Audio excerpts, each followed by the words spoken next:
ছেলে হওয়া এত সহজ না, অনেক কিছু ঘুরে আমাদের মাথায়। সব তো তোমার বইলা বোঝানো যাবে না, তারপরও কিছু বলি শোনো। আমরা ছেলেরা বউর সামনে মার সাথে ভালো করে কথা বললে মার আঁচলে থাকা সন্তান, আবার মার সামনে বউর সাথে ভালো করে কথা বললে বউর গোলাম। নিজের ছেলে মেয়েদের যদি মারি আমাদের দয়া মায়া নাই, আর ওই ছেলে মেয়েদের যদি কিছু না বলি আশকারা দিতেছি।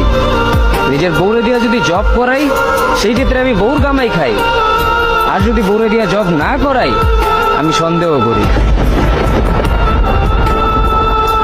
সারাদিন ঘরের বাইরে থাকলে আমরা ভাদাইম্মা, আর যদি ঘরের ভিতরে থাকি তাহলে বেকার, কাজ কাম নাই।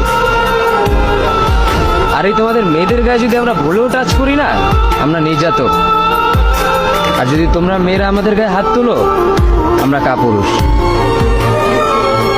আর একটা ছেলে কি বা করে পুরা লাইফে নিজের জন্য?